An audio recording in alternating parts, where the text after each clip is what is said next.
Now, from WYDC TV, this is Big Fox News at 10.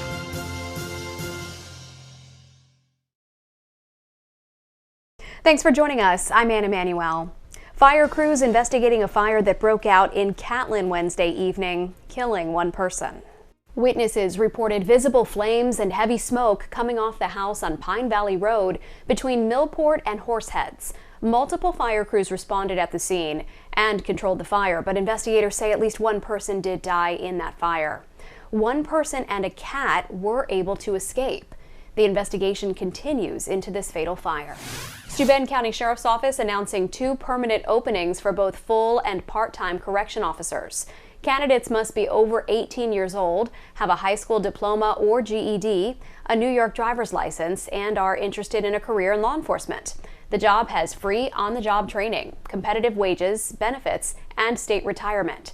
Call the number on your screen for more information.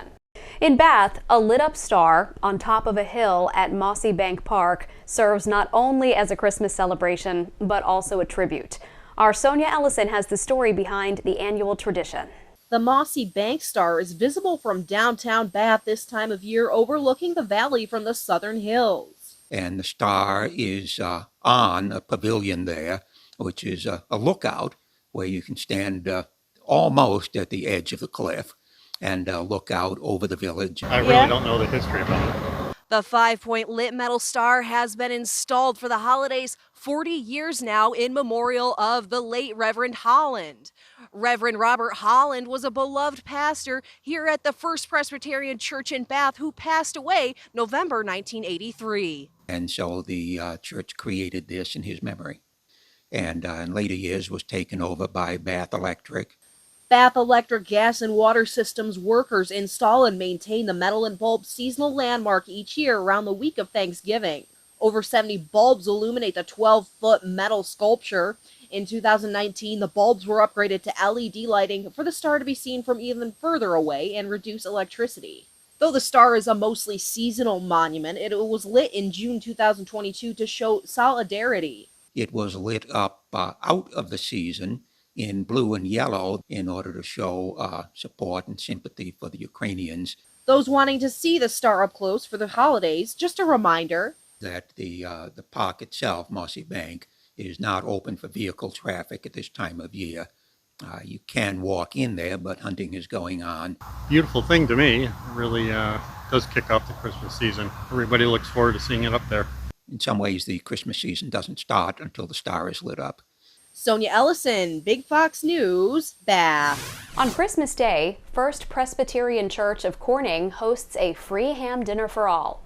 It starts at 11:30 with a worship service and Christmas sing-along.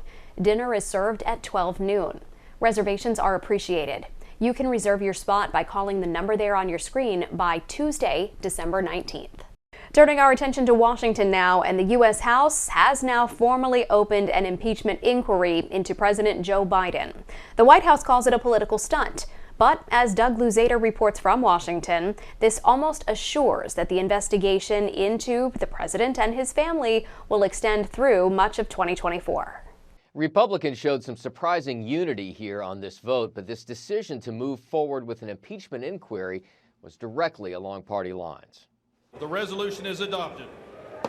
A single vote, but it sets in motion a lengthy investigation. What did the Bidens do to receive the tens of millions of dollars from our enemies around the world? Republicans unanimously supported an impeachment inquiry into President Biden and his family's business deals, the same day that the president's son showed up on Capitol Hill, but defied a House subpoena to testify in a closed-door deposition. There's no evidence to support the allegations that my father was financially involved in my business because it did not happen. But that defense, no financial involvement, is different from the president's first assertion that he had no knowledge at all of his son's business deals. The president was familiar with what Hunter was going to say today. The White House calls the investigation a waste of time, and many Democrats blame former President Trump. We're here today not because of any wrongdoing by President Biden, but because Donald Trump wants revenge. Welcome to the Donald Trump Revenge Show. House Republicans, meantime, plan to hold Hunter Biden accountable for skipping out on the subpoena.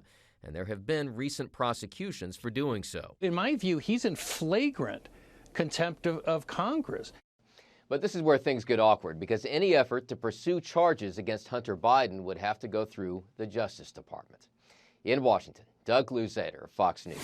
Part of the courthouse where former President Trump's civil trial is happening was evacuated Wednesday after a man set fire to court papers. It happened on the 4th floor of the New York State Supreme Court building in Lower Manhattan. Firefighters evacuated 3 floors. The former president was not in the building at the time. The man who set the fire tried to put it out with a fire extinguisher. He was arrested. No word on what charges he may face or if there were any injuries. Tonight, parents are being warned about an overwhelming number of sick children, many hit with a respiratory virus. And it's not just the kids that are getting sick. Jonathan Seri has more. In the United States, RSV is elevated. Flu is continuing to increase in most of the country, and COVID is starting to increase again after being stable for the past few weeks. Respiratory viruses are rebounding across the country with a wave of COVID, flu, and RSV taking a toll. 16 states are seeing a rise in respiratory illness, all reporting high or very high activity levels, according to the CDC. The uptick prompting CDC Director Mandy Cohen to issue a reminder to get vaccinated and posting precautions on social media to stay vigilant this winter virus season. And if you do get sick, I know it's hard, but stay home so you don't spread germs to others. And get tested so you know what you have and you can get treatment. Although the numbers of infections are gaining ground ahead of the holidays, it's still far from the punishing pandemic winters in the past and a triple threat of viral waves that occurred last year. We understand where everybody's coming from. We're all tired of this. In Ohio, health officials are monitoring a rise in pneumonia cases reported in children that is sweeping across the state. The caseload pushed the CDC to look into a possible outbreak in some counties. COVID and flu and RSV by themselves, they can certainly, trash a lung and do some damage, especially in high-risk populations. The White House confirmed this morning the makers of RSV immunizations will make 230,000 additional doses available for infants by next month. In Atlanta, Jonathan Seri, Fox News. Looks like we can expect a much warmer day tomorrow. We'll have more next in your complete forecast. Here's your local stock market update from Big Fox.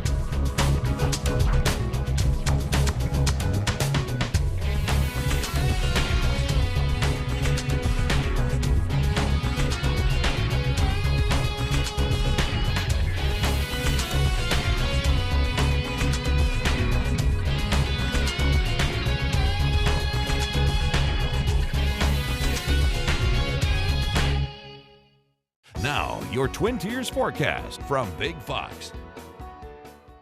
Good evening and happy Thursday. We were underneath that blue sky and those temperatures have been on an upward climb. Even overnight, we're keeping temperatures pretty steady within those 30s, keeping us above normal. As a normal low sits just around about 23 degrees. As what we'll see is that we're regaining this southwesterly wind, and that's what's bringing us some warm sunshine into our Friday. Now, we're still going to keep temperatures mild, but into the weekend, we are going to increase cloud cover ahead of our next strong storm that is going to bring impacts from Sunday into Tuesday with strong winds and potential for some moderate downpours. And then the system might just be able to end up with some wintry mix. Now here's what we have though setting up as we roll into our Friday. Gorgeous, gorgeous December day. I mean, really, when it comes to this time of the year, we can be the total opposite of this. We're about that 10 to 15 degrees above normal. But if we're on the other side of that, of colder than normal conditions, that means highs into the 20s, teens even. So the trend can be pretty drastic here for these months, but we're on the warmer side this year at 54 degrees there. We have that southwesterly wind that is going to be in place and giving us that warm push. There may be a few times of some gusty winds setting up. Not going to be an all-day wind in place, but note that there will be some stronger pushes there. That's actually going to be associated with a weak system that's going to slide on by into our Saturday, but it's not going to bring any impacts to the local region. We'll see that our Friday across much of the area is going to top off into those 50s, even bringing those 50s into the Finger Lakes there. 49 there into Mansfield, 54 into Corning to Wayland there around about 50 degrees. We'll roll into that Saturday forecast there with, again, a system to the north just clipping the area. That does bring some cloud cover across the region. And then we'll also see that by the end of the day Saturday, cloud cover will be increasing from the south with that next system moving in. But we're still pretty mild, looking at least those mid-40s, which does keep us about 10 degrees above normal. Now, as we head into that Sunday forecast, this is where conditions will start to ramp up. Those winds are going to be gusting upwards of 50 to 60 miles per hour. Now, we do keep that southerly wind Sunday into Monday, so that keeps us mild. But then you see that northwesterly wind into Tuesday, still a bit strong, and that's where we'll have to watch for maybe the system ending off a little wintry. But as that system moves in, note that it is a low that's going to be combining with a low from the Ohio River Valley and a strong low from the Gulf of Mexico, and that's going to have a tap of lots of moisture from the Gulf of Mexico and the Atlantic. And we're going to see that this tight gradient around this low pressure system is going to cause for those windy conditions. Again, 50-mile-per-hour winds, may need some wind headlines for the area. And then we'll have to watch on how saturated the system will be, the potential of maybe needing some flood watches, as our last storm brought some heavy downpours to this very similar area. Now, as we watch that system pass on by, again, it's going to keep temperatures mild through Monday, and then we have that cooling into Tuesday that might just allow for some slight wintry mix before we clear out.